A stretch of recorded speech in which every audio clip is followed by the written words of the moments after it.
Bonjour, je vous retrouve dans cette nouvelle vidéo qui est une suite de la vidéo sur le QCM de concours CNSS 2017. C'est un concours de recrutement dans lequel il y a 20 questions dans cette épreuve de QCM à multiple choix. Questions à multiple choix. J'ai répondu aux 10 premières questions dans la vidéo qui a été précédemment publiée. Et là, il reste les 10 dernières et j'aimerais partager avec vous cette vidéo pour vous donner des réponses sur ces 10 dernières questions. Pour rappel, ce concours s'est déroulé en 2017. C'est un concours de la CNSS, Caisse nationale de la sécurité sociale. Les réponses aux questions, comme je vous ai expliqué dans la dernière vidéo, elles peuvent être multiples, c'est-à-dire on n'a pas forcément un seul choix. On peut avoir plusieurs choix parmi les choix qui sont présentés dans la réponse, dans les réponses.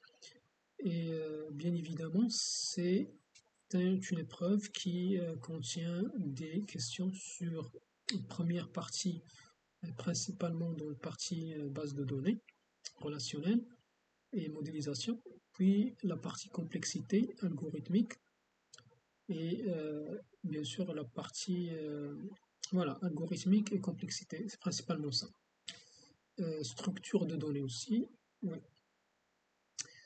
Je passe directement aux réponses. Donc la 11e question, quelle est la complexité dans le pire des cas de la recherche d'un élément dans un arbre binaire de recherche équilibrée à hauteur h contenant n éléments?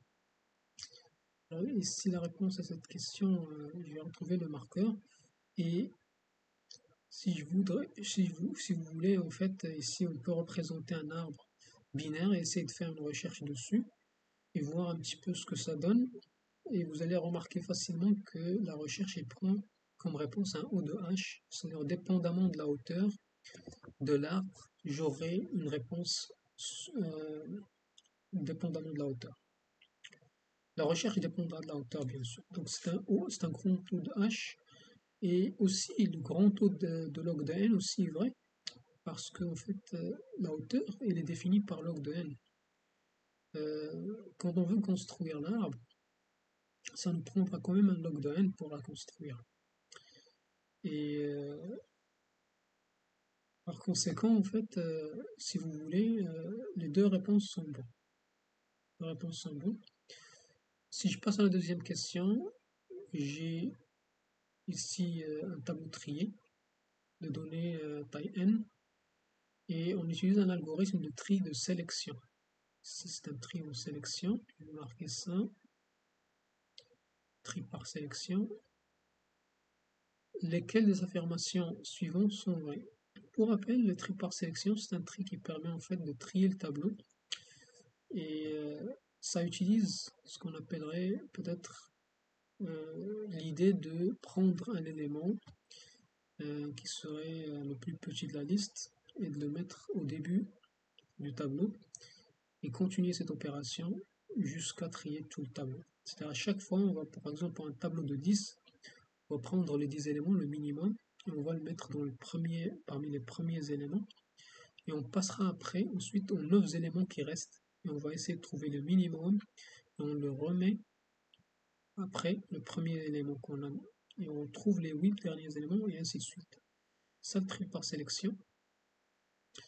La réponse à cette question aussi, nous avons deux réponses qui sont bonnes. Premièrement, celle-ci qui définit la complexité.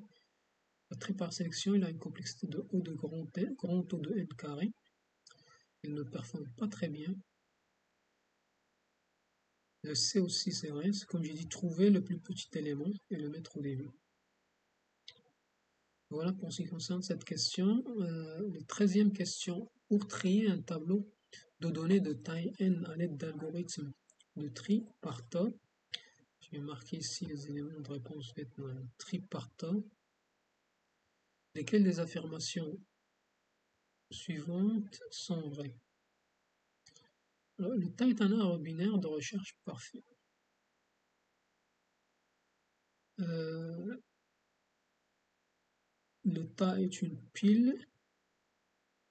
La complexité, en fait, pour ce qui concerne la complexité, on est d'accord sur le fait que c'est un n log n.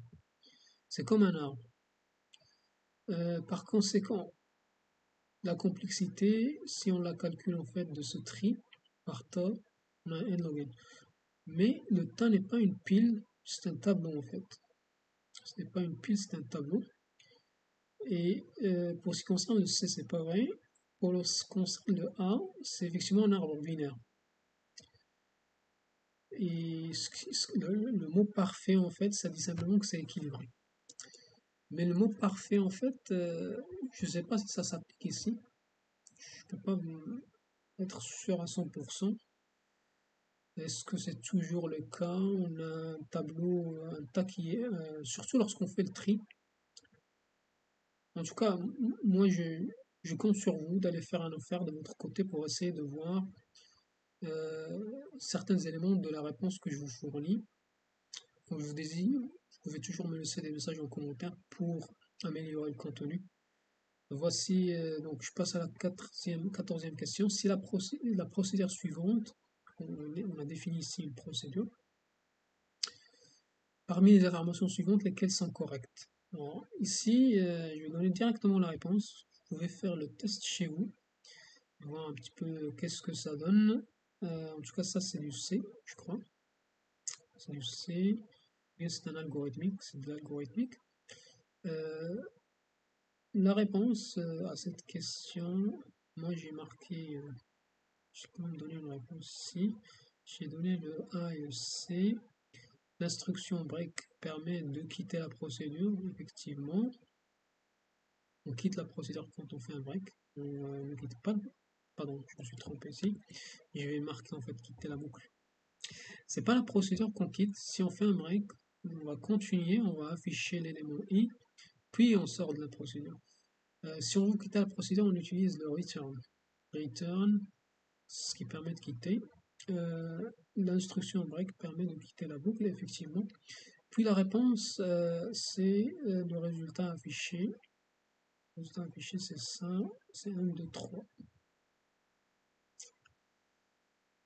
Pour la fonction suivante, question 15, donc on a à nouveau une procédure. Vous pouvez voir la procédure ici, en fait c'est un tableau avec deux éléments IJ, puis on essaie de parcourir en fait, une boucle, on itère sur I jusqu'à 9, et à chaque fois on compare l'élément I avec son suivant, qui est le J plus 1. Donc on compare 3 à 5, etc., etc. En fait, dans cette question, si vous remarquez ici le TI, pardon, je disais en fait le TI comparé au TJ. Si on prend le TI,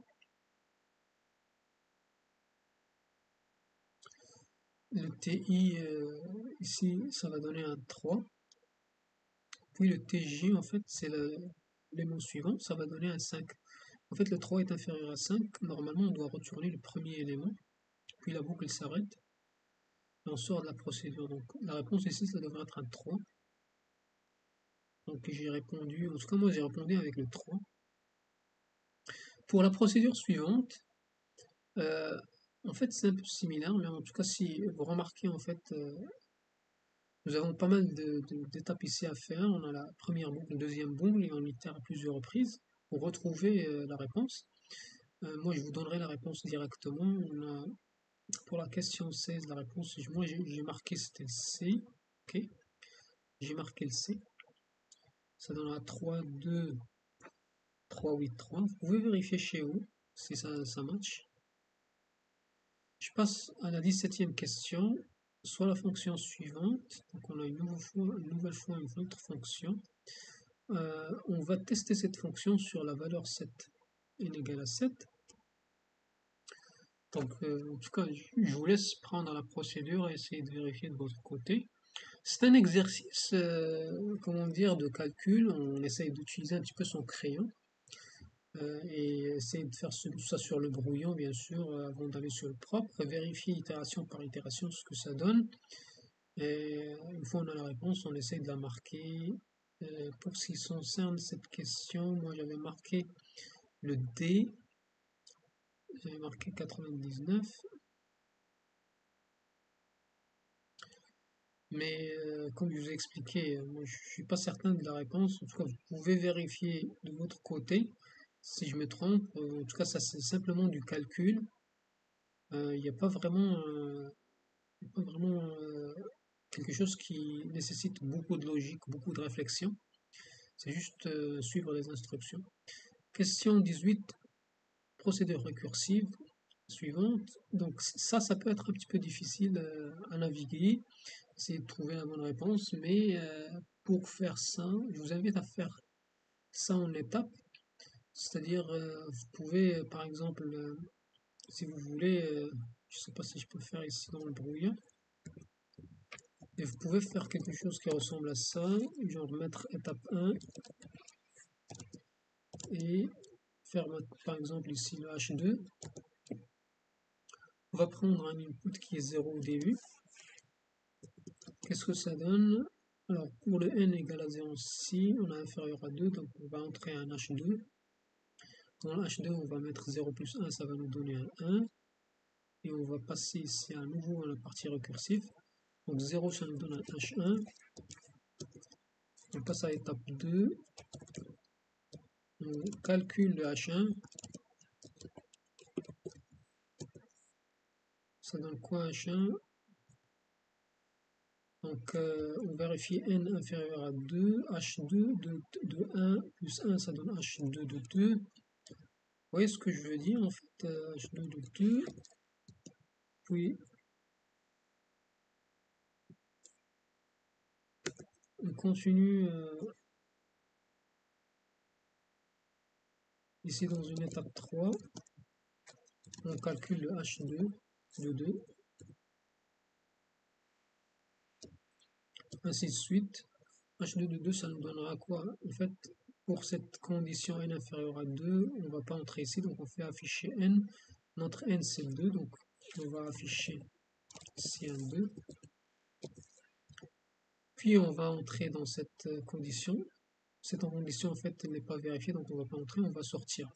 Si on sort d'ici, qu'est-ce qu'on va faire? On va revenir à H de 1. On s'est arrêté dans H de 1, on s'est arrêté ici, on est entré dans ça. Mais on n'a pas fait ça. On va afficher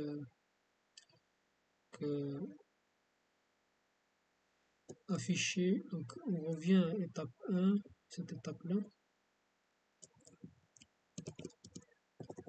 Dans étape 2, 1, on va afficher 1, ainsi de suite. Donc, vous voyez un peu les étapes. On passe encore une fois if n inférieur à 1, on a 1 ici, donc on va calculer un H2 de 2, etc. Donc, ça en fait, c'est les étapes à faire dans la récursion. C'est pas facile à faire étape par étape. Mais finalement, ce que ça donne comme résultat, donc moi ce qui m'intéresse ici, c'est surtout d'aller vers les résultats. Vous pouvez faire ça chez vous, c'est un exercice intéressant pour essayer de dérouler des fonctions récursives. Donc toujours faire ça dans le brouillon avant de passer au propre. Moi j'ai marqué ici, après avoir fait les tests, que la réponse était C. Pardon, TLC, effectivement c'était ça la réponse. Voilà, c'est marqué. Vous pouvez vérifier si vous avez trouvé que c'est pas la même réponse, vous pouvez me laisser ça dans les commentaires. En tout cas, dans la 19e question, on donne un arbre. L'arbre A ayant la structure suivante. Donc on a la partie gauche, partie droite. Moi je me suis trompé ici. En fait, ça devrait être à droite là. Je m'excuse. En fait, c'est un FD.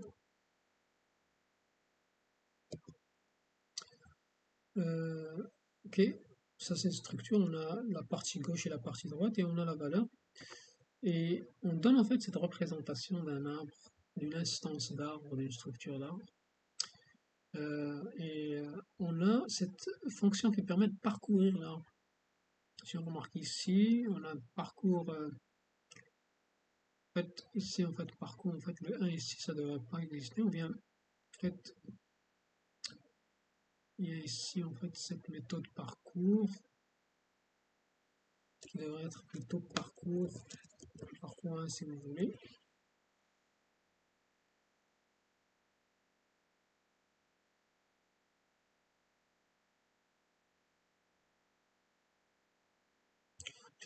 Plutôt que parcours, ça doit être parcours 1. Ok, donc je vais corriger ça dans le document avant de le partager avec vous. Puis, dans les questions qu'on pose ici, quelles sont les questions, quelles sont les réponses qui sont vraies?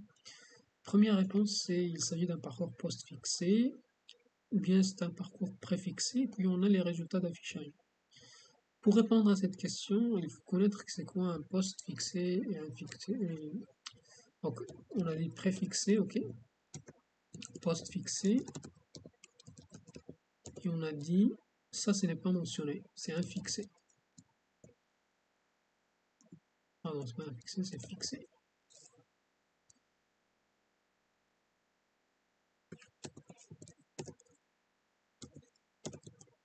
Ok, bon, ça c'est les trois types d'affichage qui peuvent exister par rapport à un arbre. En fait, le type d'affichage qui est là, c'est un affichage fixé. Ce n'est pas un affichage préfixé et ce n'est pas postfixé. Par conséquent, ni le A ni le B ne sont bons. Donc, moi, j'ai quand même pris le temps d'aller analyser comment l'affichage va arriver, mais pour répondre, ça c'est un affichage fixé. C'est-à-dire, on va afficher la partie gauche en premier. Donc, on va commencer par la partie gauche de l'arbre. Puis ensuite, on affiche la partie droite. Puis ensuite, pardon, je me suis trompé. Puis ensuite, on passe au milieu. Puis on passe à la partie droite. C'est comme ça comment ça se passe en fait dans ce qu'on appelle l'affichage ou bien le parcours fixé. Donc, si je déroule en fait l'algorithme ici, vous allez voir, comme je vous ai expliqué, on affiche premièrement la partie gauche. Donc, si on parcourt à partir de la racine, on passe à la gauche. Donc, on retrouve notre nouveau nœud. Qu'est-ce qu'on va faire? On passe à la gauche, on retrouve le nouveau nœud, et ce nœud, il n'a pas d'enfant. On affiche le nœud, son contenu, on remonte, on affiche notre racine actuelle dans le parcours, puis on passe à la droite. Donc ici, ce qu'on va faire, si on prend un nouveau texte, ça va nous donner dans le premier affichage en 4, puis on affiche le 2, puis on passe à la partie droite, qui sera affichée du nœud. Le 5 ici, avant de l'afficher, on regarde sa gauche. Il n'y a rien, donc on remonte au 5, on affiche le 5, puis on affiche la droite qui est le 8. En remontant ici, on va retrouver notre racine, le 1. Avant de passer à la droite, on affiche notre 1. Puis ensuite, on passe à la partie droite. Avant d'afficher ce nœud, on regarde sa gauche. On affiche la gauche parce qu'il n'y a pas d'enfant à ça, qui est le 6.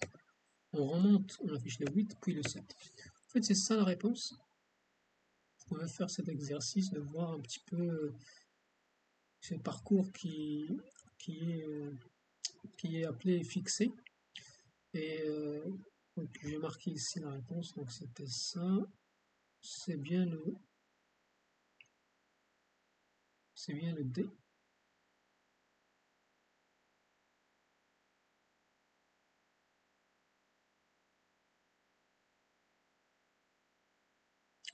Ici, je me suis trompé parce que j'ai un 3 ici. En fait, celui-là, ça c'est l'élément ici, ça c'est un 3. Donc je devrais corriger quand même le texte que j'ai écrit ici. Vous m'excusez. Voilà. En ce qui concerne cette réponse, ça c'est l'affichage fixé. Puis nous avons une dernière réponse qui concerne l'affichage, je crois que c'est l'affichage post-fixé, en tout cas on va voir. Donc soit l'arbre A ayant la structure suivante, vous m'excusez, encore une fois ici c'est un FD, c'est pas un FG. Voilà, le deuxième parcours, on a parcouru l'arbre, on a regardé en fait la partie gauche, puis la partie droite, puis on regarde la valeur. Donc pour ce qui concerne les choix des réponses, je passe directement à la réponse, c'est un post fixé ça, parce qu'on affiche la valeur qu'à la fin. Puis pour ce qui concerne la réponse au parcours au résultat d'affichage, moi je vais directement marquer ici le E. Vous pouvez vérifier chez vous en faisant un petit test. Ou bien, vous pouvez faire ça sur le brouillon, comme ce que j'ai fait tout à l'heure, et voir si la réponse elle match ce que j'ai marqué. Voilà pour ce qui concerne les 10 dernières réponses, 10 dernières questions. Je vous remercie d'avoir fait suivi cette vidéo. À très bientôt dans une nouvelle vidéo avec un nouveau concours. Au revoir.